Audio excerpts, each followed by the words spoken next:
옆 사람에게 인사하도록 하겠습니다. 이 새해에는 이 참된 소망의 삶을 살아가시기를 바랍니다. 하나님께서 그 참된 소망을 여러분 가운데 이루어 주실 것입니다. 오늘 하나님 말씀은 이 기다림이라는 주제인데요. 여러분 기다림의 시간을 보내고 계신 분들이 참 많죠. 여러분들이 기다리시는 것만큼 하나님께서도 기다리시죠. 기다림의 대가는 하나님이십니다. 왜냐하면 하나님께서 그 선악과 범죄를 통해서 타락한 인간을 구원하기 위해서 무려 4,000년 정도를 기다리시고 독생자 하나님의 아들 예수님을 보내셔서 우리를 구원하셨죠. 하나님만큼 기다리신 분은 없습니다. 예수님께서 이 땅에 성육신하시고 오셔서 또 30년의 이 사생의 시간을 보내면서 주님 앞에 쓰임받는 시간을 보내셨죠. 그리고 3년 이 땅에서 이 세상의 빛을 비추시고 또 십자가 부활을 통해서 사명을 완성하시고 천국으로 올라가셨습니다. 그리고 또 예수님께서 재림하시기까지 또 하나님께서는 기다리고 계십니다. 그래서 최종적 예수님의 재림과 함께 이 선악과 범죄를 통해서 우리를 타락하게 만들고 또 만물을 병들게 했던 그 원수 마귀들을 주님께서 심판하시죠. 하나님께서 오래 참으시는 분이라는 사실은 하나님께서 그만큼 기다리시는 분이심을 말씀하십니다. 그래서 우리가 그 기다림에 대해서 오늘 살펴볼 텐데요. 18절에서 말씀을 하시는데 그러나라고 말씀하십니다. 이 그러나라는 것이 사실 이 합성어인데요. 그리고 그러나 이 두 가지를 합해 놓은 말입니다. 번역하기 힘드니까 그리고라는 것은 이 문맥의 흐름 가운데 있다고 보고 이 역접이라는 단어 접속사 하나만 붙여넣고 있죠. 그러면 이것은 그 전에 문맥하고 비교해서 비추어서 봐야 되죠. 30장 1절에서 이렇게 말씀하십니다. 그들이 계교를 베푸나 나로 말미암지 아니하며 맹약을 맺으나 나의 영으로 말미암지 아니하고 죄를 더하도다 라고 말을 하고 있습니다. 자, 이 말씀의 배경은 이스라엘 백성들의 죄를 통해서 하나님께서 그들의 심판을 집행하기 위해서 이 아수르 군대를 보내시는 사건을 말씀을 하고 있습니다. 그러면 이 아수르 군대가 지금 예루살렘을 포위하게 된 이 모든 상황의 원인은요, 이스라엘 백성들의 범죄에 있죠. 그러니까 이 죄의 문제가 해결되지 않으면 아수르라는 이 포위 상태를 허물어뜨릴 수 있는 길이 없습니다. 그것이 죄이죠. 그런데 이 죄가 있는데 죄로 인해 나타난 이 결과를 해결하기 위해서 또 죄를 범했다라는 겁니다. 그 죄가 무엇인가? 바로의 세력 안에서 스스로 강하게 하며 애굽의 그늘에 피하려 한 것, 이것을 말씀을 하고 있습니다. 하나님 앞에 하나님의 입에 물어야 되는데, 그러면 이 문제의 원인이 어디에 있고 또 어디로 나아가고 있는지를 분명히 깨닫게 해주실 텐데 하나님 앞에 묻지 않았다, 이것을 말씀을 하고 있죠. 여러분, 모든 통치하는 이 능력을 가지고 있는 국가는 이 지리적인 정보를 잘 구축을 한 것을 볼 수 있습니다. 그래서 페르시아 제국은요 180개의 총독이 가나라는 영역으로 구분을 하고 있죠. 그래서 이 지리적인 구분을 하고 또 총독을 파견해서 그 땅을 통치하고 있죠. 영국도 마찬가지였습니다. 영국이 그 인도에 그 대삼각 측량국을 만들거든요. 이 말은 그 삼각법으로 지도 만드는 것, 그리고 땅을 측량하는 것을 말하고 있습니다. 그 삼각형의 원리가 있잖아요. 그 내각은 이 합은 180이고, 그리고 한 변의 길이를 알면 또 그 각을 통해서 나머지 변의 길이를 계산해 낼 수 있잖아요. 다 모르시는지 가만히 계시지만 김박래 집사님은 계속해서 시종일관 고개를 끄덕이고 계시네요. 저는 이 공식만 대략적으로 알고 있지 자세히 모릅니다.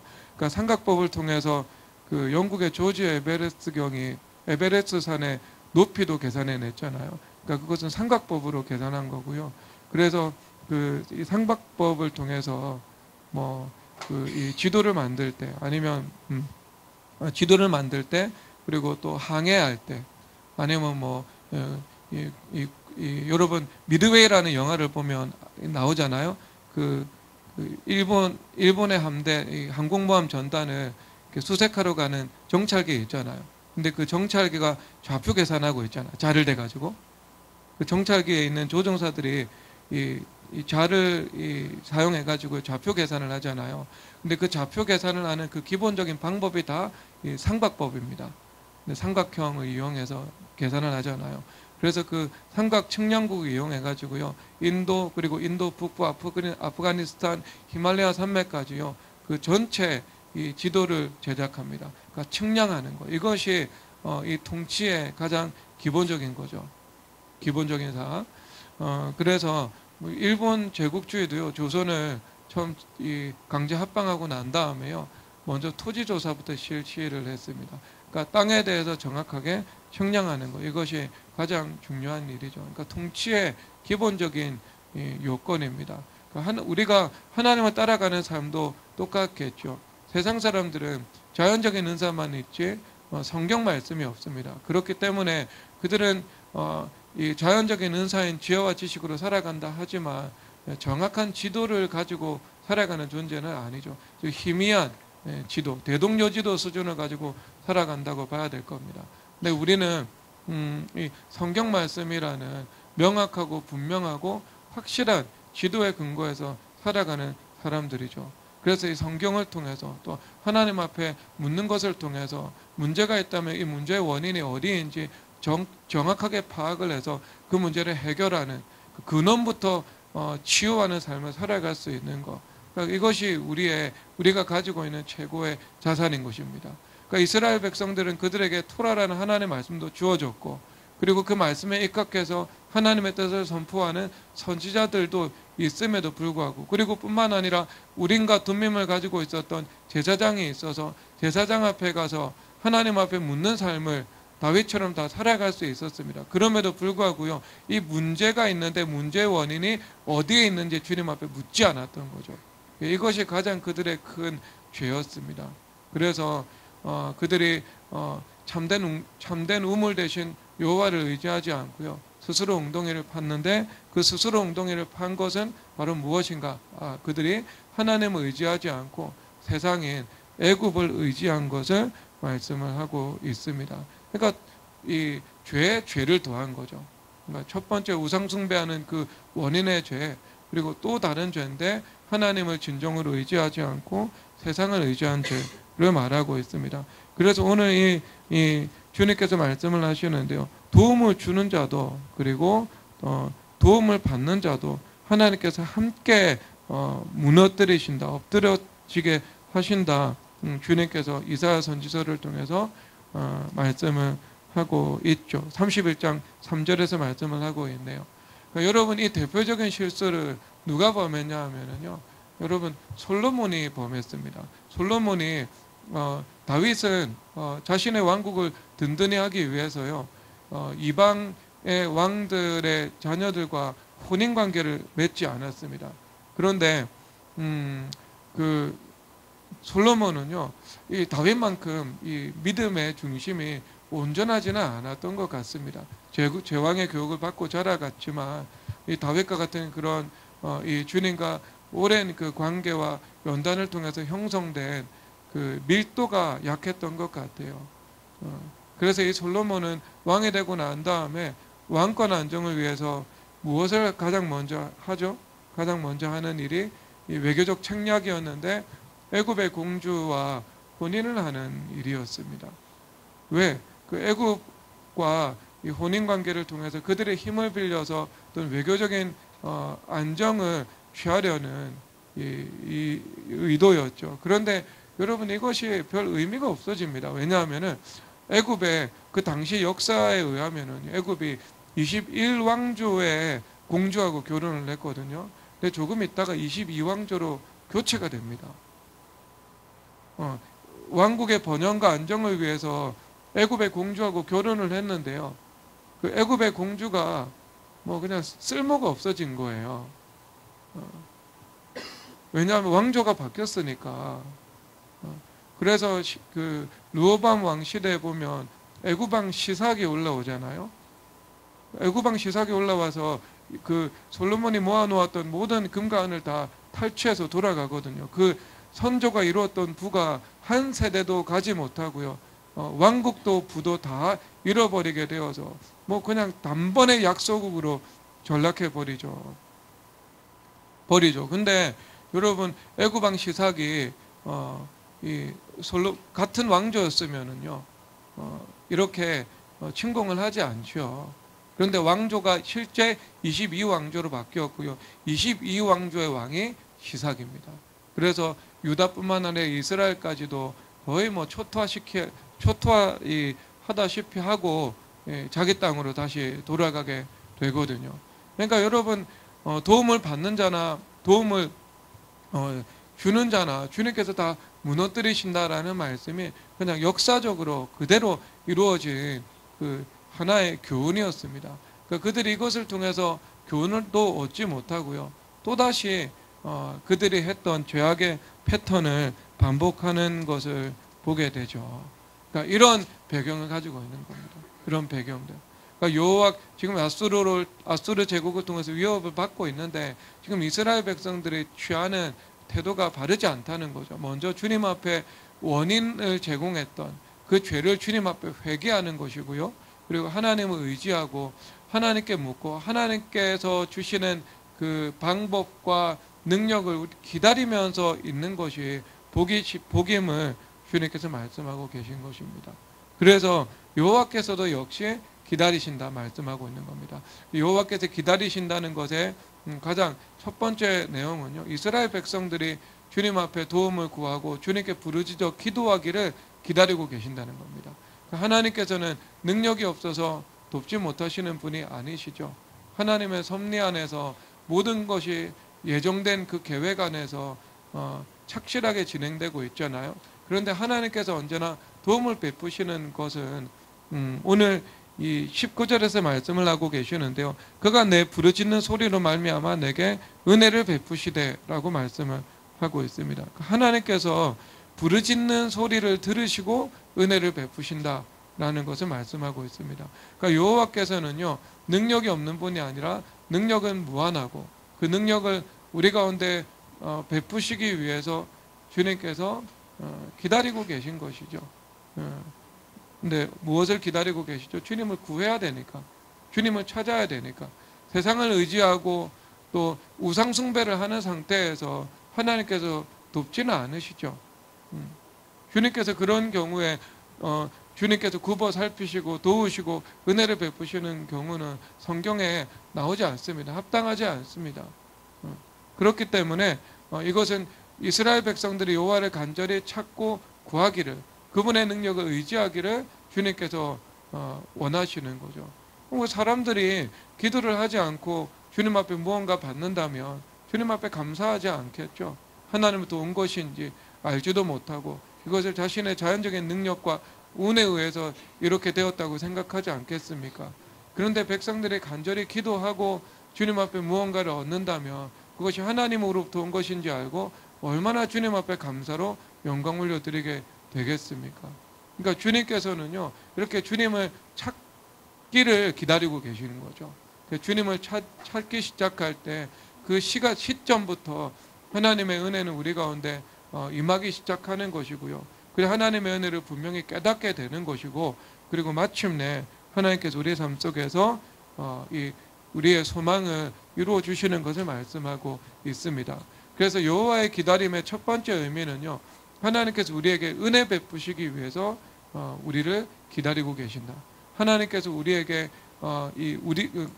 우리가 하나님을 찾는 것, 여호와께 굴복되는 것을 주님께서 원하시는 것을 말씀하고 있는 것입니다. 그런데 또 두 번째 의미가 있겠죠. 왜냐하면 이 18절에서 말씀을 하고 계신데요. 그를 기다리는 자마다 복이 있도다. 주님께서 말씀을 하고 계십니다. 그러면 우리가 여호와를 기다린다라고 말을 하는 거죠. 그러니까 우리가 주님 앞에 나아가서 하나님의 은혜를 구하기 시작합니다. 그러면 하나님의 은혜가 우리 가운데 부어지죠. 그 고난이 있다 하더라도 고난 가운데 주님께서 주시는 위로가 있고, 또 이 어려움과 이 시험이 있다 하더라도요, 주님께서 주시는 그 약속과 믿음이 있습니다. 그리고 하나님의 은혜의 이 강력한 빛이 우리 삶 속에 비추이는 것을 통해서 우리 삶 속에서 주님께서 하나씩 하나씩 문제를 풀어주시고 해결하시고, 또 구체적이고 개별적인 사건들 가운데 주님께서 우리의 삶 속에서 기도를 듣고 역사하고 계시다는 것을요, 분명히 나타내십니다. 그래서 우리가 주님을 보게 되는 거예요. 주님을 보게 된다는 것은요, 하나님을 직접 본다는 것이 아니라 하나님께서 우리 삶 속에서 세밀하게 간섭하시고 개입하시는 그 역사를 우리가 분명히 보고 알게 된다는 것을 말씀을 하고 있는 겁니다. 그래서 우리 가운데 무수하게 주님 앞에 기도를 드릴 때 그 기도를 받으시고 행하시는 것을 우리는 경험을 하고 있죠. 무수하게 보고 그것을 경험을 하고 있는 겁니다.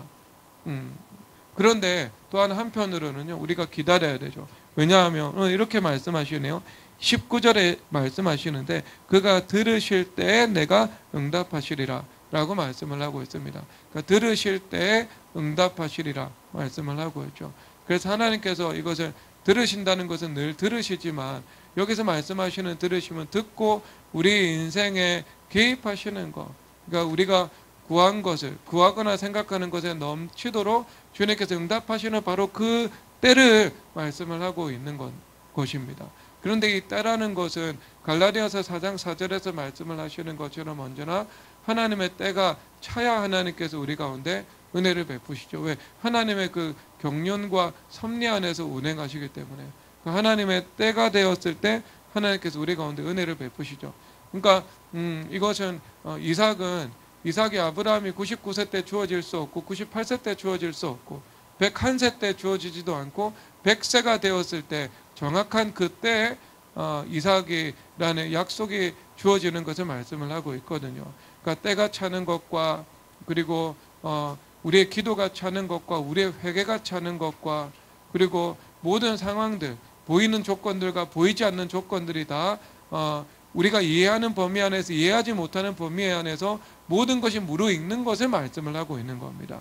그런 조건에 다 무르익었을 때 주님께서 우리 가운데 나타나시는 것, 그래서 우리에게 빛을 환하게 비추어 주시는 것, 그리고 우리 안에 있는 그 하나님과의 관계의 의와 공의를 주님께서 그 종호의 빛같이 환하게 드러내시는 것을 말씀을 하고 있는 것입니다. 마침내 이것은 법적 공의가 나타나서 하나님께서 우리를 신원하시는 때며, 우리를 위해서 보복해 주시는 때며, 우리에게 상으로 의인의 상급으로 갚으시는 때를 말씀을 하고 있습니다. 그런데 그때는요, 어떤 때? 우리가 기다려야 되는 때죠. 기다려야 되죠. 기다려야 되는 것. 그런데 여기서 여호와께서 기다리신다는 것은 무엇인가? 우리도 여호와께서 나타나심을 기다리고 계시지만, 그런데 하나님께서도 또 우리의 기도를 받으시고 마침내 우리에게 복을 주시고 상을 허락하시고 또 주님께서 나타나시는 그 때를 여호와께서도 함께 기다리고 계시다는 것을 말씀하고 있는 겁니다. 그러면 그 기다림은 무엇인가? 오늘 그 기다림의 목적은 무엇인가? 18절에서 말씀하시는데요. 이는 너희에게 은혜를 베풀려 하심이요 라고 말씀을 하고 있습니다. 여기서 우리는 이는 이렇게 표현을 하고 있는데요. 우리가 이 원문은요, 그 전치사입니다. 전치사 for, 위해서.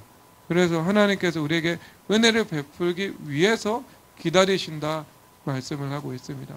그러니까 우리의 인생이 하나님의 한 목적성을 향해서 흘러가고 있는 것을 말씀을 하고 계시죠.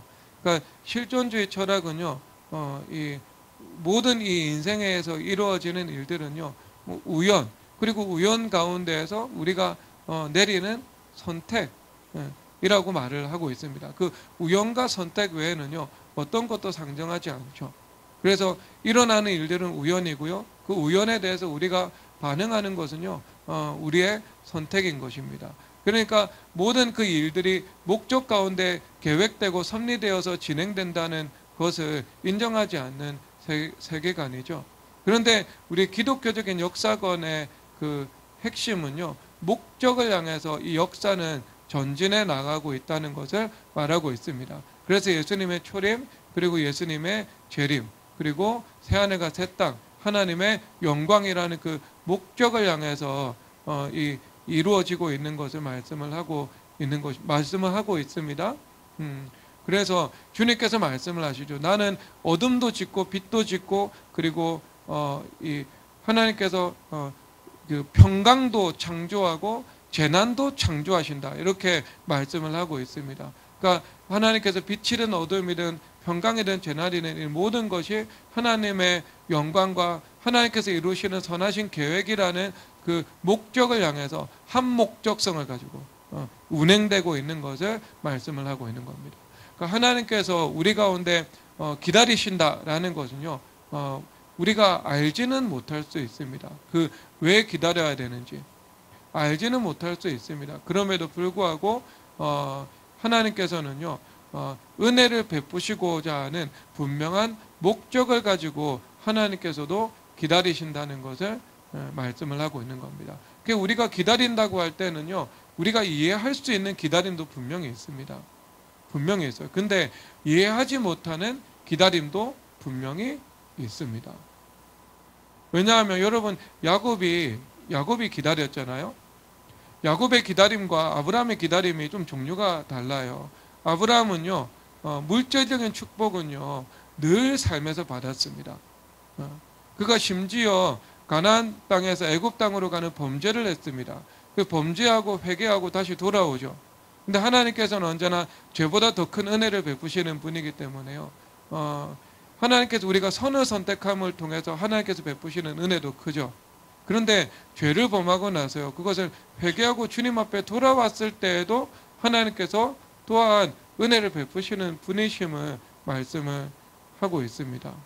그러니까 이것은 전능자 되신 하나님만이 하실 수 있는 일이 되시는데요. 여러분, 그래서 애굽 땅으로 가서 다시 돌아오는데요, 무수한 소떼와 양떼와 이 종들을 데리고 돌아왔다 말씀을 하고 있거든요. 가나안 땅에 진입할 때는 혈혈단신이라고 표현하고 있습니다. 그런데 가나안 땅에서 죄를 범하고 애굽으로 갔는데 다시 돌아올 때는 소떼와 양떼와 수많은 종들을 데리고 돌아왔다 말씀을 하고 있죠. 그러니까 이것이 하나님께서 베푸시는 그 죄보다 큰 은혜를 보여주는 대표적인 장면이거든요. 그런데 물론 가가지고 고생은 죽도록 했죠. 왜냐하면 부인 뺏겼으니까. 그것보다 더 큰 스트레스를 받는 일이 여러분, 그 중장년의 나이에 어디에 있겠습니까? 극도의 고통을 받고 무너지는 경험을 하게 된 거예요. 근데 아브라함은요, 물질적인 축복은요 언제나 받았습니다. 가나안 땅에 와서 하늘 범사의 복을 주셨어요. 그런데 그의 기다림은 무엇이었죠? 그의 기다림은요, 이삭이었던 거예요. 이삭. 25년 동안 이삭을 기다려서 100세 때 낳게 된 거죠. 그런데 야곱은요, 하나님께서 자녀는요 금방 주셨어요. 자녀는 아브라함하고 비교할 수 없는 이 가속도로 자녀의 축복은 받았습니다. 그래서 아내는 아내 둘에, 요정은 좀 부속적이니까요 12명의 아들을 얻었잖아요. 12명의 아들을. 그러니까 이 자식들을 낳는 일에 있어서는요, 아브라함하고 비교할 수 없는 그 비교 우위의 경쟁력을 가지고 있었습니다. 그런데 야곱은요, 무슨 복을 받지 못했어요? 야곱은요, 물질적인 복을 받지 못했습니다. 그래서 14년 동안 품꾼으로 일하는 삶을 지속해왔죠. 그런데 그 품꾼을 하면서도 재산을 좀 형성할 수가 있었는가? 아닙니다. 10번이나 라반이 임금을 착취하였기 때문에요, 손해를 보충하고 그 다음에 착취당하고 그러면서 자신의 어떤 소유물을 읽을 수 있는 것이 조금도 없었습니다. 그래서 야곱은 14년 동안 재산을 얻지 못했죠. 그런데 야곱이 재산을 얻지 못했던 것은요, 그래도 어느 정도 근거를 가지고 있습니다. 왜냐하면 그 야곱의 아주 왜곡된 성품을 가지고 있었잖아요. 그러니까 그가 형하고 아버지를 속였잖아요. 2번 속였죠. 그런데 라반한테는요, 몇 번 속임을 당하죠? 몇 번? 라반한테는요 11번 속임을 당하네요. 숫자의 의미는 없습니다. 그러니까 라헬인 줄 알았는데 레아였잖아요. 그냥 한 번 속임을 당했죠. 그리고 또 7년 더 일하게 됐죠. 그로 인한 대가는요. 그리고 뿐만 아니라 10번 임금을 착취했다고 말을 하고 있거든요. 임의대로 바꾸었다고. 그러면 10번이나 어떤 임금 협상을 하는데요. 약속된 임금을 주지 않는 일이 벌어졌던 것입니다. 그래서 10번 속임을 당한 거죠. 그러니까 이 숫자의 의미는 없지만 그가 그런 속임 당하는 것을 통해서 그가 가지고 있었던 그 인본주의적이고 또 어그러진 그 속성, 이 성품의 속성들이 주님 앞에 다루심을 받았던 거죠. 고침을 받는 그 시간이 그에게 꼭 필요했던 것입니다. 여러분, 이것은 이해가 되기는 하죠. 이해가 되기는 하죠.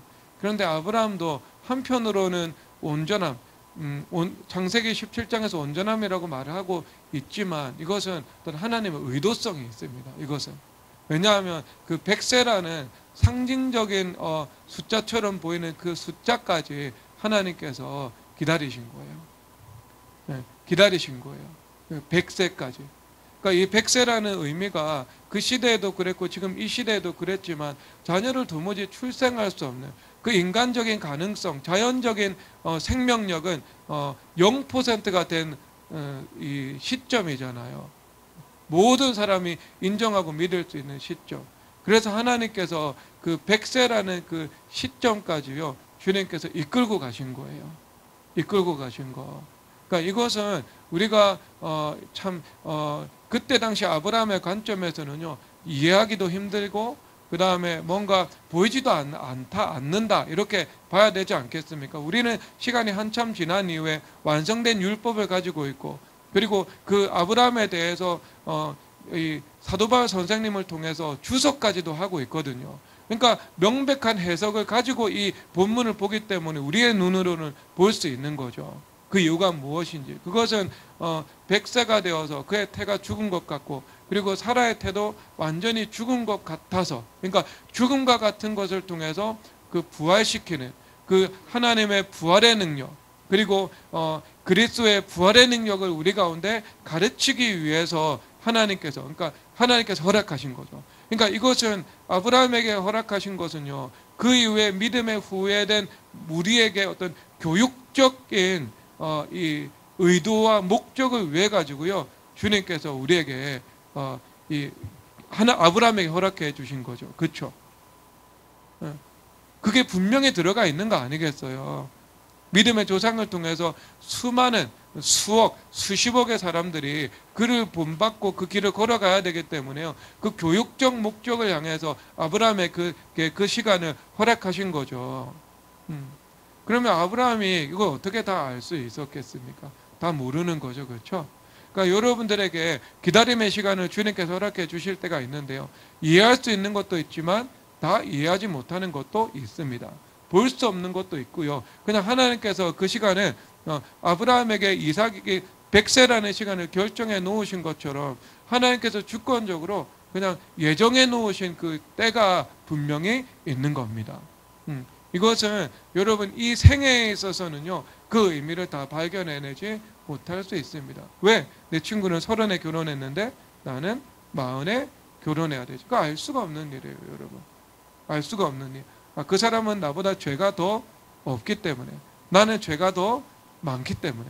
아니라니까요, 여러분. 오히려 죄가 많은 사람이요, 일찍 결혼합니다.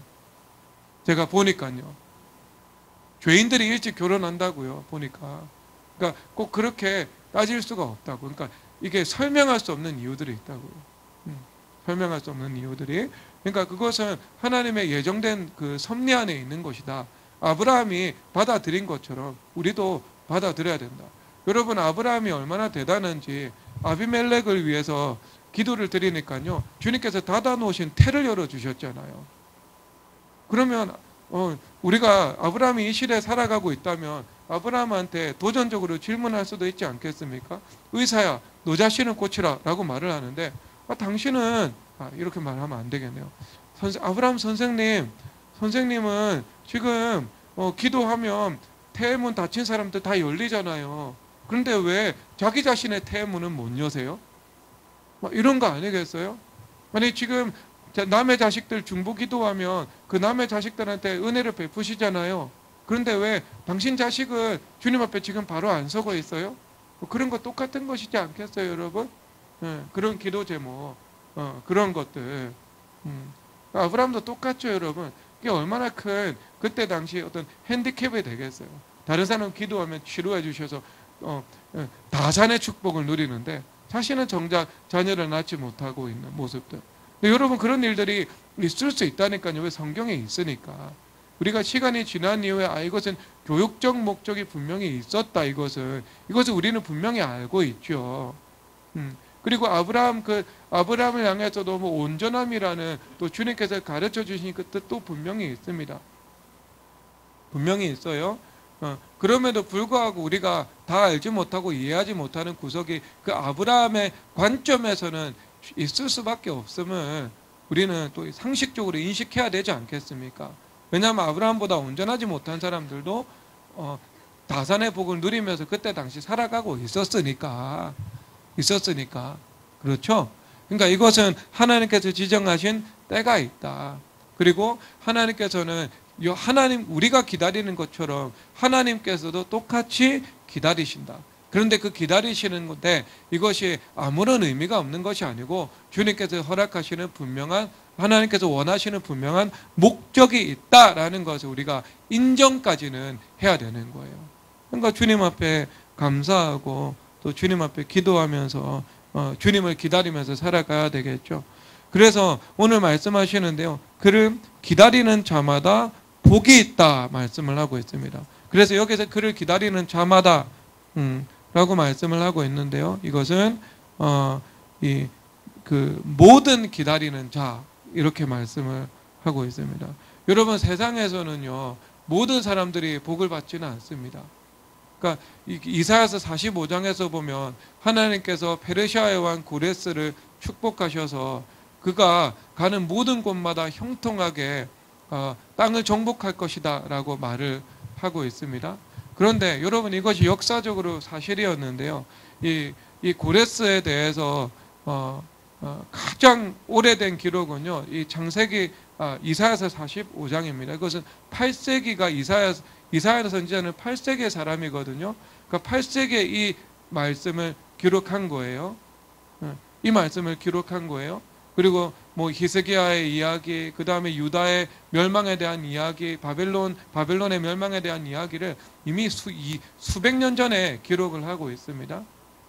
그런데 이 이사야서가 기록되고 200년 정도가 지났을 때 유다가 바벨론에게 멸망하고요. 그리고 바벨론 멸망 이후에 70년이 지난 이후에 고레스라는 사람이 등장을 실질적으로 하고 있거든요. 그런데 당대 이 크세노폰이라는 사람이요, 키루스에 대한 기록을 남기고 있습니다. 지금도 그 책이 있습니다. 고전 중에 하나예요. 그리고 헤로도토스도요, 역사라는 책을 통해서 키루스에 대한 이야기를 하고 있습니다. 그런데 이 두 사람이 어떻게 자신의 책에서 표현을 하고 있냐면요, 그는 수많은 수많은 나라를 정복하는데요, 그 정복 전쟁을 할 때 뭔가 이게 늘 행운이 뒤따랐다 이렇게 말을 하고 있습니다. 그러니까 큰 역경을 이렇게 극복을 해가지고요 제국을 정복한 게 아니고요, 그냥 그가 각 나라들을 정복해서 제국을 형성하는 길이 매우 평탄했다 이렇게 말씀을 하고 있습니다. 그러니까 이게 어디에 나오는 거죠? 왜 그렇게 된 거죠? 왜 고레스라는 인물이 등장할 것이고 그의 길이 평탄할 것이라고 하나님께서 말씀하고 계시기 때문에 그러니까 확정적으로 말씀하고 계시거든요. 그때 확정적으로. 그러니까 확정 시제를 써가지고요 표현을 하고 있습니다. 그러니까 이것은 누가 와서 바꿀 수가 없다. 지금 이 순간에 그냥 완전히 확정된 사실이다. 이렇게 이 이사야 선지자가 표현을 하고 있습니다. 그 시제가 그렇게 되어 있습니다. 자, 그러면 하나님 말씀하셨기 때문에 고레스가 그렇게 성공할 수 있었던 것이지 않겠습니까? 그러면 세상에서는요 고레스는요 그 사람 고레스밖에 없는 거예요. 아무나 고레스가 될 수는 없는 거죠. 세상에 수많은 사람이 있는데요. 뭐 그 고레스가 그 형통케 되는 복을 받았습니다. 그리고 지옥 갔어요. 그리고 끝났죠. 그런데 우리는 그렇지 않다는 거죠. 고레스는 어떤 제국의 형통과 번영이라는 그 한정된 약속 하나만 받았습니다. 우리는 하나님 앞에 이 무수한 하나님의 말씀의 약속을 받았잖아요. 그 총괄적인 평강이라는 하나님의 약속을 받았잖아요. 그리고 그 약속을 기다리는 모든 자들은, 그러니까 이 예외적인 인물만 세상에서 복을 받았는데요. 우리는 예외적인 인물이 복을 받는 것이 아니고요. 여호와를 기다리는 모든 사람들이 보편적으로 예외 없이 다 하나님의 은혜를 받을 수 있다. 주님께서 말씀하고 계십니다. 그러니까 하나님의 은혜는요, 예외가 없습니다. 하나님께서 축복하시는 것을 받는 것은요, 열외가 없습니다. 모든 여호와를 기다리는 사람은요, 주님께서 주시는 그 성경의 약속의 그 복, 그 약속의 그 실체를요, 모두가 누리고 경험하고 붙잡을 수 있음을 주님께서 말씀하고 계십니다. 모든 자에게 복이 있습니다. 모든 자에게. 하나님은 풍성하시고 무한하신 분이시기 때문에 그렇죠. 세상은 모든 사람들에게 복을 줄 수가 없죠.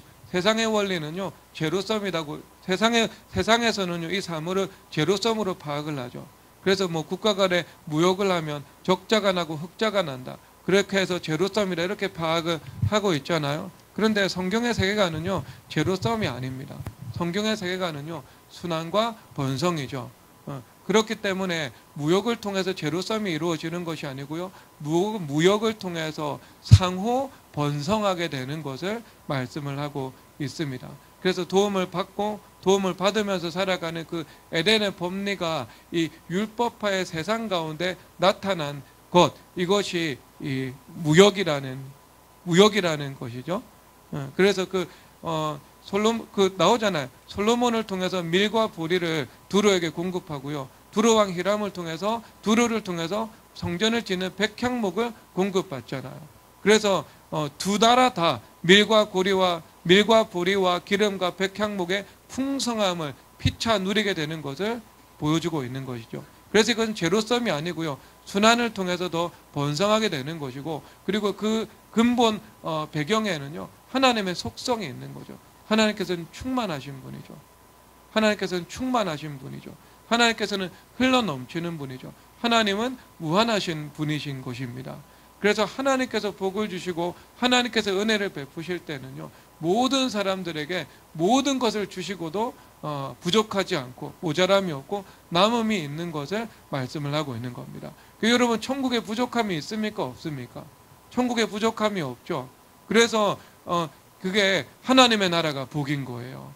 심령이 가난한 자는 복이 있나니 저가 천국이 저희들의 것이며 라고 말씀을 하고 있죠. 천국이라는 나라는 속성이 풍성하고 부족함이 없는 곳이기 때문에요, 모든 사람들에게 모든 것을 풍성하게 하시는 곳이기 때문에요, 이 하나님의 나라가 성도들의 기도와 순종을 통해서 이루어진다. 그러면 하나님께서 그것을 풍성하도록 하나님께서 은혜를 베푸시는 것을 말씀을 하고 있습니다. 그래서 이스라엘, 솔로몬이 통치하는 그 이스라엘을 향해서 그들은 이 백향목이 평지에 뽕나무처럼 많이 있었고, 그리고 이 땅에 금과 은을 이 땅에 철처럼 여겼다. 은을 귀하게 여기지 않았다. 이렇게 말씀을 하고 있는 거죠. 그것은 하나님의 나라의 축복을 보여주고 있는 말씀이거든요. 그러니까 하나님 나라의 원리가 운영되면은요, 달라지게 되는 거예요. 달라지게 되는 거. 제로섬이라는 것들이 사라지게 되고요. 어떤 순환이 이루어지고 순환을 통해서 모든 사람들이 그 은혜의 윤택함을 입게 되는 것을 말씀을 하고 있습니다. 그래서 이 모든 사람들에게 하나님께서는 은혜를 베푸신다. 그게 세상하고는 다른 거예요. 세상의 법리와 이런 하나님 나라의 운영법은 다르다. 이것을 말씀해 주고 있습니다. 그래서 이 모든 사람들에게 주시는 복을 받으시기를 바랍니다. 자, 그러면 여호와를 기다리는 자들에게 하나님께서 원하시는 삶의 태도가 무엇인가? 이사야서 26장 3절 읽도록 하겠습니다.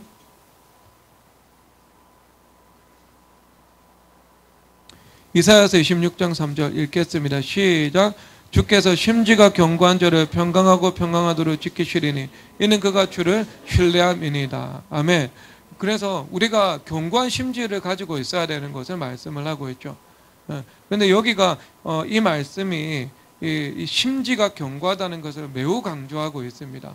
왜냐하면 이 주어가 보통 이스라엘 이 히브리어는요, 동사가 먼저 나오고 그 다음에 주어 목적어가 나오거든요. 그러면 심지가 견고한 자를 지킨다라고 했을 때 동사는 지킨다는 말이죠. 주어는 하나님이시죠. 그리고 목적어는요, 심지가 견고한 자가 되지 않겠습니까? 그러면 이 심지가 견고하다는 것은요, 세 번째 나와야 되거든요. 동사, 주어, 목적어거든요. 그러니까 근데 이 히브리어 문장을 이게 보니까요, 먼저 목적어가 제일 앞에 나와 있습니다. 그러니까 심지가 견고하다. 이게 가장 먼저 나와 있습니다. 가장 먼저 나와 있습니다. 그렇다면 여러분, 이게 얼마나 이게 심지가 견고한 것을 얼마나 주님께서 강조하고 있는 표현인지 우리가 이해를 해야 되겠죠. 심지가 견고한 자를 하면서 목적어 갖다 끌어당기고요. 그 다음에 이제 주님께서 동사, 주어 이렇게 말씀을 하는, 지키신다. 그 다음에 주어 이렇게 말씀을 하고 있는 것이죠. 그래서 가장 나중에 올 것을요, 가장 앞으로 끌어당겨서 표현을 하고 있습니다. 그러니까 이 문장의 핵심은요, 평강도 아니고요, 그리고 지킨다는 것도 아니고요, 가장 중요한 것은 심지가 견고해져야 된다. 그러니까 이 견고한 심지라는 것은요, 우리의 마음이 외부 변수나 상황에 휘둘리지 않는 그 마음을 가지고 살아간다는 것을 말씀을 하고 있습니다. 물론 이것은 우리가 한편으로 어떤 이 공감 능력이 없이 살아가는 것을 말하고 있는 것은 아니겠죠. 그러니까 인자와 진리가 우리 가운데 하나가 되어야 하기 때문에요, 하나님과 사랑과 긍휼이라는 것이 우리 가운데 늘 있어야 되는 것이고, 어떤 외부적인 상황을 볼 때 그 상황이 슬픈 상황이면 우리가 슬퍼할 수 있어야 되고, 위로가 필요하면 위로가 필요하고, 눈물을 흘릴 일이면 내가 눈물을 흘릴 수 있어야 되는 것이고요. 그렇습니다. 그래서 이것은 어떤 공감 능력을 말하고 있는 것이 아니고요, 어떤 부정적인 측면의 외부 변수들입니다. 그러니까 원수 마귀의 시험과 어떤 두려움과 인생의 폭풍과 영격, 이런 것들이 우리 삶 속에 몰려올 수도 있고, 그리고 여호와께서 기다리시고 나도 기다리시는 그 아브라함이 25년과 야곱의 14년 동안 낙심이 올 수도 있고, 의심이 올 수도 있고, 또 불안이 올 수도 있고, 또 믿음이 흔들릴 수도 있지 않겠습니까? 그런데 주님과의 이 관계를 통해 가지고요, 주님과의 관계를 통해서 이 심지가 견고해지는 거예요. 견고해지는 거. 그러니까 이 견고하다는 것은요, 수동입니다. 수동 분사예요. 그러니까 수동 분사라는 것은 이미 견고해졌다, 이게 내 상태가 되어서 흔들리지 않는다 라는 것을 말하는 것이고요. 수동이라는 것은요, 뭐예요? 하나님께서 내 마음을 이렇게 만들어 주신 거예요. 그래서 로마서 12장 1절에서 너희는 마음을 새롭게 함으로 변화를 받으라 말씀을 하고 있잖아요. 그러니까 마음을 새롭게 한다는 것은요, 내가 의지적으로 주님 앞에 나아가서 그리스도의 보혈의 능력을 구하고 하나님의 은혜를 구하는 것을 말씀을 하는 것이고요. 그렇게 내가 의지적으로 하나님의 은혜를 구하는 삶을 살아갈 때, 성경에서 말씀하시잖아요. 너는 나를 간절히 찾는 자가 나를 만날 것이요 라고 말씀을 하고 있잖아요. 그래서 성경 예레미야서에서도 이사야 선지자에서도 전심으로 하나님을 구하고 찾는 자들에게 주님께서 발견될 것을, 주님께서 만나 주실 것을 말씀을 하고 있거든요. 그러니까 이스라엘 백성들의 현재 문제는요, 하나님을 간절히 구하지 않고 부르짖지 않고 언제든지 은혜를 받을 수 있는데, 세상에 애굽의 바로 왕에게 구하고 있는 그 그릇된 인본주의적인 태도를 말씀을 하고 계신 것이거든요. 말씀을 하고 계시거든요. 그러니까 주님 앞에 하나님은 은혜를 구하는데, 은혜를 구할 때 하나님의 은혜로 변화시켜 주시는 주체는 누구라고요? 성령 하나님이시라고요. 그래서 변화를 받는다, 이렇게 표현을 하고 있습니다. 그러니까 우리가 하나님 앞에 어떤 견고한 믿음을 구하고, 하나님의 말씀을 믿는 확신을 구하고, 또 흔들림 없는 믿음을 구할 때 하나님께서 우리 가운데 믿음을 견고하게 만들어 주시는 것을 말씀을 하고 있는 거예요. 만들어 주시는 거, 그렇죠? 하나님과의 그 인격된 이 하나님과의 관계를 통해서 그런 연단된 인격, 연단된 믿음을, 이 정금과 같은 믿음을 우리 가운데 형성시켜 주신 것을 말씀을 하고 있습니다. 그래서 그 믿음, 하나님께서 주신 믿음인데요. 하나님께서 또 영광 받으시네요. 근데 하나님께서 주신 믿음이지만 한편으로 우리가 그런 믿음을 얻기 위해서 늘 말씀과 기도로 주님 앞에 나아가야 하는 것, 하나님 은혜를 구해야 하는 것을 말씀을 하고 있습니다. 그러니까 그래서 하나님께서 은혜를 구하는 자들에게 은혜를 베풀어 주시는 거예요. 능력을 구하는 자들에게 능력을 주시고 믿음을 구하는 자들에게 성령 하나님으로부터는 믿음을 우리 가운데 견고하게 만들어 주시는 것을 말씀하고 계십니다. 그래서 그래서 우리가 이런 흔들리지 않는 믿음을 가지고 살아가야 되지 않겠습니까? 흔들림 없는 믿음이 필요합니다. 그래서 여러분, 아브라함이 주님 앞에 영광 올려드릴 때 한 아브라함이 이삭을 받았죠. 이삭을 받아서 영광 올려드렸죠. 그리고 받은 이삭을 다시 모리아산에서 하나님 앞에 돌려드렸죠. 그래서 하나님 앞에 다시 올려드리는 것을 통해서 영광 받으셨죠. 그런데 하나님께서 이삭을 통해서 받았던 가장 큰 영광은 무엇인가? 이삭을 받기 전에 믿음의 견고함을 가지고 있었던 것, 이것이 주님 앞에 올려드린 가장 큰 영광 중에 하나입니다. 그러니까 제가 굳이 순위를 뽑는다면요, 금메달 하면 이삭을 받기 전에 믿음으로 영광 올려드린 것, 견고해진. 그리고 은메달, 받은 이삭을 다시 주님 앞에 돌려드린 하나님 앞에 영광. 그리고 세 번째 동메달 영광은요, 이삭 받은 영광이에요. 그렇죠. 이삭을 받아서 드린, 주님 앞에 올려드린 영광. 그러니까 세상 사람들은요, 이 세 번째 영광을 가장 큰 영광으로 생각하는 거예요. 아닙니다, 여러분. 성경적 관점에서는요, 그것은 제3순위의 영광, 3순위의 영광이라는 것이죠. 그러니까 수석하는 영광, 차석하는 영광. 수석의 영광은 무엇인가? 이것은 받지 못했을 때 믿음으로 견고하여져서 영광 올려드리는 거죠. 그래서 로마서 4장 19절에서 20절까지 이렇게 말씀하시는데요. 그가 백세나 되어 자기 몸이 죽은 것 같고 살아야 태가 죽은 것 같음을 알고도 믿음이 약하여지지 아니하고 믿음이 없어 하나님의 약속을 의심하지 않고 믿음으로 견고하여져서 하나님께 영광을 돌리며, 그러니까 믿음으로 견고하여져서 하나님께 영광을 올려드리며 라고 말씀을 하고 계십니다. 그래서 외부 효과에, 외부 변수에도 불구하고 견고해진 믿음을 가지고 있는 것, 그리고 내 약속의 내 삶에 실체로 오지 않았음에도 불구하고 그 기다림의 시간에 견고해진 믿음을 가지고 있는 것, 이것이 아브라함처럼 가장 하나님 앞에 수석의 영광을 올려드릴 수 있는 일임을 말씀하고 계십니다. 그러니까 여러분, 하나님께서 영광 받으시면은요, 하나님께서 영광 받으시는 거, 하나님께서 기뻐하시고 복 주십니다, 여러분. 하나님께서 축복하신다. 하나님께서 축복하신다는 것은요, 하나님께서 기뻐하시는 것에 하나님께서 축복하십니다. 그렇죠. 여러분, 죄를 주님께서 축복하십니까? 동성애를 주님 축복하세요? 아니에요. 그거 하나님께서 기뻐하지 않으십니다. 그래서 예레미야서 5장에서 말씀을 하고 있거든요. 너희 죄가 너희 좋은 것을 막고 있다고. 그러면 죄에 대해서 하나님께서 좋은 것, 그러니까 좋은 것은 하나님께서 축복하셔서 하나님의 그 선하심이 우리 삶 속에서 풍성히 나타나는 것을 말씀을 하고 있거든요. 그렇죠. 하나님 인격이시잖아요. 하나님 인격이신데 여러분, 기뻐하지 않는 것에 축복을 할 수가 있겠습니까? 아니죠. 우러나오는 축복은 이루어지지 않죠. 형식적으로 축복은 할 수 있겠지만 여러분, 하나님 인격이세요. 그래서 하나님께서 영광 받으시는 것에 대해서, 기뻐하시는 것에 대해서 축복하시는 것은요, 이것은 인격을 가진 창조주의 이 주권적인 행위죠. 그렇죠? 주님께서는 그렇게 주님의 뜻대로 할 수 있는 그 권리가 있으신 분이신 것입니다. 그것이 또 합당한 것이고요. 그래서 여러분, 제가 이렇게 좀 표현을 할게요. 이게 하나님의 어떤 그 신인 동형이라고 말을 하는데요. 어떤 하나님을 어떤 인격화된 것을, 이 인성으로 하나님의 어떤 인격성을 표현을 하는 거죠. 그래서 여호와의 콧김에서 막 김이 나온다. 예를 들어 이게 히브리어적인 문맥에서 사용될 때는요, 하나님의 진노죠.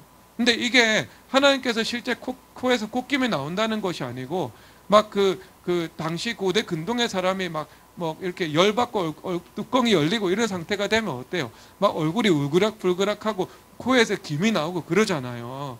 그러니까 그걸 가지고 표현을 한 거예요. 그러니까 인성을 가지고 하나님의 인격성을 그림 언어로 표현을 하고 있는 거죠. 여호와의 콧김 이렇게 표현을 하고 있지 않겠습니까? 그러면 저는 이것을 같은 관점에서 어떻게 표현을 하는가? 하나님께서 이 어쩌지 못하신다. 그러니까 하나님께서 굉장한 압박감과 부담감을 느끼신다. 이렇게 저는 표현하는 거예요. 그러니까 여러분 이게 하나님께서 실제 압박감과 부담감을 느끼신다 이렇게 여러분 생각하면 안 되는 거예요. 그러니까 제가 그런 인성을 가지고 한번 표현을 해본다는 거죠. 그러니까 여러분 그러니까 예를 들어 교만한 것이 있습니다. 그러면 교만에 하나님 복은 못 주시잖아요. 교만은 하나님께서 심판하실 수밖에 없는 조건이잖아요. 그러니까 교만은 주님께서 어쩔 수 없이 심판하실 수밖에 없잖아요. 그러니까 어쩌지 못하는 거죠. 그러니까 이것을 어떻게 표현을 하냐면 제가 한번 읽어드리겠습니다. 호세아서 11장 8절에서 에브라임이여 내가 어찌 너를 놓겠느냐, 이스라엘아 내가 어찌 너를 버리겠느냐라고 말씀을 하고 있습니다. 그러니까 어찌 내가 너희들에게 긍휼을 베풀지 아니하겠느냐, 어찌 내가 너희들을 버리겠느냐 하는 말이죠. 그러니까 너희들에게 이스라엘 백성들을 긍휼히 여기고 축복을 베푸시는 것 외에 다른 길과 방법과 수단과 이 생각이 없다, 이것을 말씀을 하고 있는 겁니다. 이거 하나밖에 없다 이거죠. 그러니까 여러분 똑같은 거예요. 여러분 하나님께서 약속했던 것들을 받지 못한 상태에서 견고한 심지와 주님을 신뢰함으로 주님 앞에 영광 올려드릴 때 이것은요, 주님께서 어찌 너희들을 버리겠느냐, 어찌 너희들에게 은혜를 베푸시지 않겠느냐의 이런 상태가 되는 거죠. 그렇죠. 하나님께서 그런 마음을 가지시는 것이죠. 그래서 이게 어찌라는 것이라면 또 다른 한편으로 제가 생각하는 표현은 하나님께서 굉장한 압박감과 부담감을 가지고 계신다, 이것을 봐야 되지 않겠습니까? 그렇죠. 여러분 인격과 인격의 인간과 인간의 관계에서도 마찬가지잖아요. 그러니까 여러분들이 뭐 예를 들어 어떤 권위를 가지고 있습니다. 그러면 이 어떤 사람들이 뭐 여러분들에게 와가지고요 무언가 간절히 의지하면서 간절히 부탁하고 전적으로 그의 인격을 신뢰하고 있습니다. 그러면 그 합당한 권위를 행하는 사람이요 무엇을 가지고 있겠어요? 막 이 부담감과 막 압박감을 막 느끼지 않겠어요? 그 인지상정이잖아요. 해줄 수 있는 능력이 없다 하더라도 그런 마음은 가지잖아요. 그러니까 하나님께서는 전능하신 분인데 그 전능하신 분이 그런 압박감과 부담감을 가진다라는 것을 말씀해주고 있는 겁니다. 그래서 성경에서 너희들 고아들을 너희들 가난한 자들에게 베푸는 것은 여호와께 구워드리는 것이다라고 말씀을 하고 있잖아요. 그러니까 가난한 자들에게 베풀었다. 그러면 여호와께서 마치 채무자의 심정으로 그것을 바라보신다는 것을 말씀하고 있는 거 아니겠어요? 그래서 갚지 않으면 안 될 정도로 그런 압박감과 부담감을 가지신다라고 인간적으로 표현한다고요. 주님께서 실제 그런 마음을 가지시는 분은 아니신데 주님은 충만하신 분이잖아요. 그러니까 인간적으로 한번 표현을 해봤다고요. 그러니까 그만큼 심지가 견고한 사람으로 내가 서 있는 것, 주님을 전적으로 신뢰한다는 것은요, 주님 앞에 크게 영광 올려드리고 주님께서 크게 기뻐하시고 어찌 은혜를 베푸시지 아니하겠느냐의 그런 성경적인 어떤 주님의 마음을 주님께서 주님의 마음을 가지게 되시는 것이죠. 성경에서 보여주시는 바. 그러니까 여러분 믿음의 견고함으로 주님 앞에 영광 올려드리시기를 바랍니다. 그러니까 얼마나 주님께서 기뻐하시면은요, 주님께서 이렇게 말씀하십니다. 평강하고 평강하도록. 평강하고 평강하도록. 그러니까 이 단어를 반복하시거든요. 평강을 주신다라고 하는 것이 아니고요. 그냥 같은 단어 반복을 하세요. 평강, 평강. 샬롬, 샬롬. 하나님께서 주신다 말씀을 하고 있죠. 그래서 이것은 어떤 이 하나님께서 정말 너희들에게 평강을 주실 것이다라는 하나님의 이 진정한 마음을 보여주고 있는 것이라면은 또 하나님께서 한편으로는요 이런 이 반복을 통해서 또 강조하시고 또 강조하실 뿐만 아니라 하나님께서 우리 가운데 은혜를 더해 주시는 것을 말씀을 하고 있습니다. 그러니까 우리 삶 속에서 평강이 미치지 못하는 영역은 하나도 없게 해주시겠다는 말씀인 것이죠.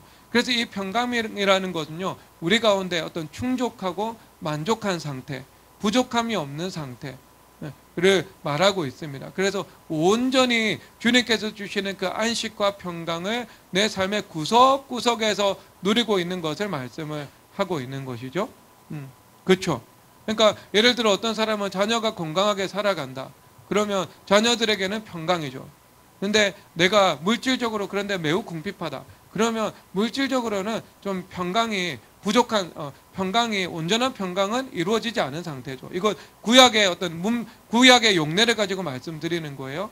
그런데 내가 물질적으로도 평강하고, 그 다음에 자녀들도 잘 자라나고 있는데요. 국가 가운데 러시아와 우크라이나의 전쟁처럼 전쟁이 일어난 상태다. 그러면은요, 이 전쟁이 일어난 상태도 똑같은 거죠. 우리 가운데 평강이 깨트려진 거예요. 그래서 국가적으로 전쟁이 없는 것, 그리고 이 경제가 잘 순환되고 있는 것, 그리고 내 삶의 물질적인 하나님의 공급하심도 때를 따라 있는 것, 그 다음에 자녀들을 키우는데 자녀들이 주님 은혜 안에서 이 영적인 복을 받으면서 잘 자라나고 있는 것, 공부를 못하든 잘하든 상관없이 공부는 연세대 들어갈 정도만 하면 되니까, 자, 그렇게 해서 그런 것들, 이런 것들이 다 주님께서 주시는 그 평강인 거예요. 그러니까 내적 평강만 말하고 있는 건 아닙니다. 내적 평강은 당연히 함께 오는 것이고요.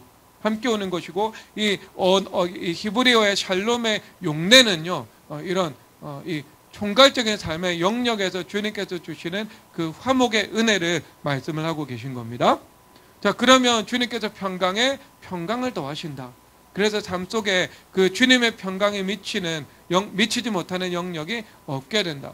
강물이 이 흘러내려가는 것처럼 이 하나님의 그 평강의 강물이 삶의 모든 영역으로 충만하게 이렇게 흘러내려간다. 미치고 있다. 이것을 말씀하고 있는 겁니다. 그러니까 하나님께서 우리가 주님 앞에 받을 수 있는 복 중에 최상의 복은요, 믿음의 복인 거예요. 믿음의 복으로. 거부가 되는 복도 아니고 권력을 잡는 복도 아닌데요. 그 믿음으로 말미암아 오는 복은요, 주님께서 그런 화목함을 주시는 거예요. 그러니까 가정의 화목함도 주시고, 부부의 화목함도 주시고, 자녀가 공부는 못하지만 그래도 연세대 정도 들어가면서 그것보다는 신앙생활 잘하는 복을 주시고, 공부를 못해도 되니까요. 그리고 뭐 여러 가지 하나님께서 각가지 우리가 구하는 대로, 또 구하지 못하는 것까지도 주님께서 우리의 삶을 돌보시고 책임지시는 그 하나님의 은혜를 주님께서 말씀하십니다. 하나님 은혜를 더해 주시는 거죠. 그래서 5달란트를 받은 자가 근면하게 장사해서 5달란트를 남기잖아요. 그런데 이미 충분한데 하나님께서 그 1달란트까지도 허락해 주시는 거죠. 그런데 이 첫 번째 5달란트는요, 하나님께서 그에게 주신 자연적인 은사와 재능을 말하고 있는 거죠. 그래서 그것을 잘 활용하고, 또 주님 앞에서 깨어있고 기도하고 근면해서 잘 이 땅에서 열매 맺은 것을 말씀을 하고 있습니다. 하나님 나라를 위해서요. 그런데 하나님께서 그 사람에게, 이미 풍성히 받은 사람에게 1달란트까지도 더해 주시는 은혜를 말씀을 하고 있습니다. 여러분, 이것이 평강을 주신다. 이미 주님으로 받은 평강이 있는데요, 또 평강을 더해서 허락하시는 것을 말씀을 하고 있는 것입니다. 여러분, 이것이 고레스의 복하고는 다른 거예요. 고레스는요, 제국의 성공과 형통이라는 복밖에 약속받지 못했습니다. 그것 외에는요, 그에게 주신 사명은요, 제국을 잘 운영하고요, 또 정복해가지고요, 이스라엘 백성들을 자유케 하는 것, 바벨론 제국을 심판하는 것이 그의 사명이었습니다. 그것 외에는요, 그에게 하나님께서 더하실 평강은 없는 거죠. 그래서 그는 결국 전쟁 중에 나중에는 결국 전사를 하게 되고요. 그리고 그의 자녀들, 그의 자녀들 다 권력의 투쟁과 암투가 당연히 있었겠죠, 여러분. 제국에 그게 없는 제국이 없잖아요. 왕자의 난이 있었겠죠, 상식적으로. 그리고 여러분, 삶 속에서 내적인 평강을 누리지 못하는 것 당연히 있었을 것이고요. 지옥 가는 것, 그거는 하나님을 믿지 않았으니까요. 그렇게 될 수밖에 없었을 것입니다. 근데 그것은 지극히 부분적인 평강을 누린 것에 지나지 않습니다. 부분적으로 약속의 은혜를 경험했죠. 그런데 우리 모든 사람들은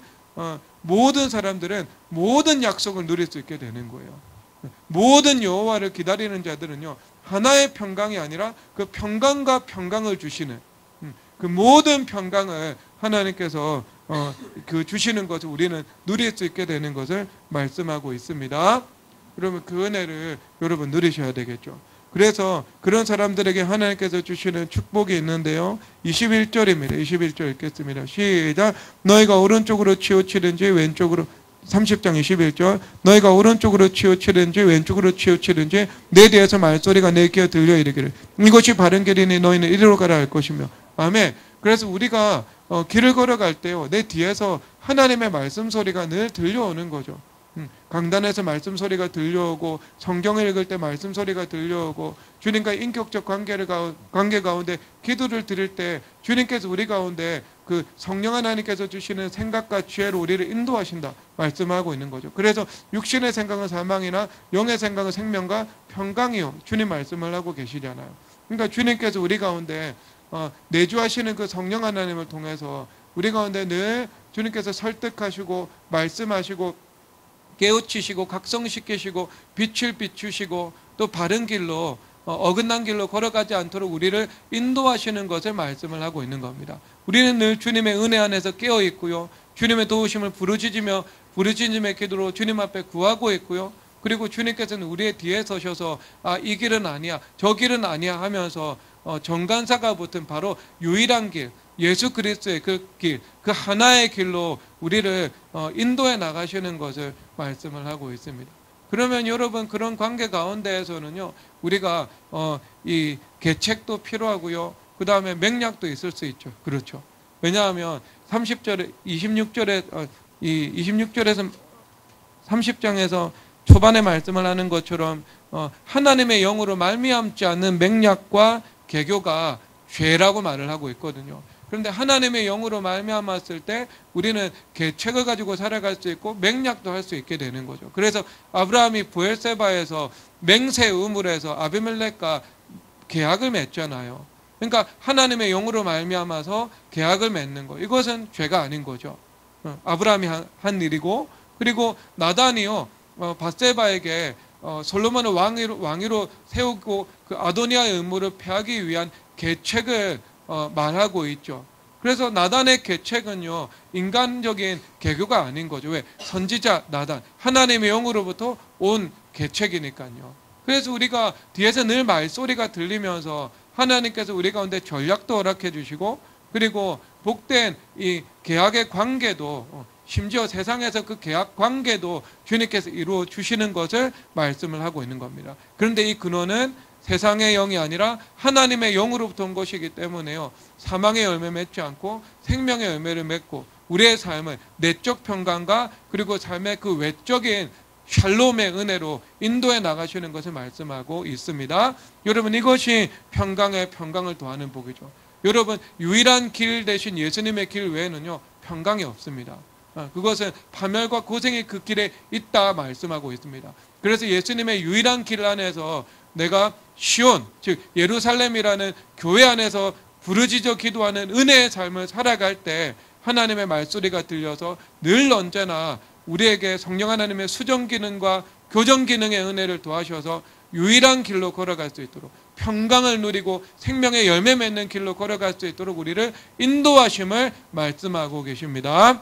하나님께서 큰 은혜 베푸시기를 주님의 이름으로 축복합니다. 찬송하겠습니다. 이 눈에 아무 증거 아니 배워도.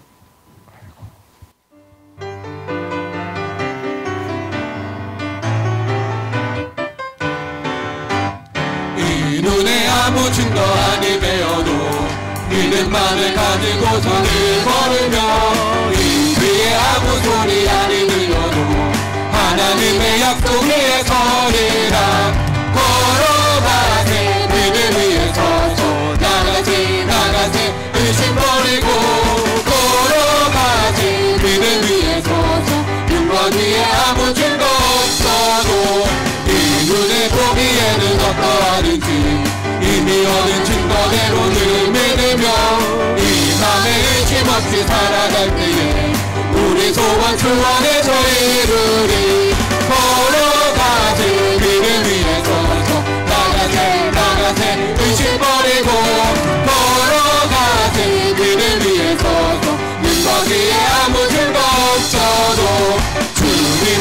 거룩함을 두고 맹세한 주 하나님 아버지는 참 예쁘다. 그 귀한 모든 약속 믿는 자에게 능치 못할 무슨 죄를 있을까. 걸어가세 믿음 위에 서서 나가세 의심 버리고 걸어가세 믿음 위에 서서 눈과 귀에 아무 3절 한 번 더. 이눈 3절. 참 예쁘다. 그 귀한 모든 약속 믿는 자에게 능치 못할 무슨 일이 있을까.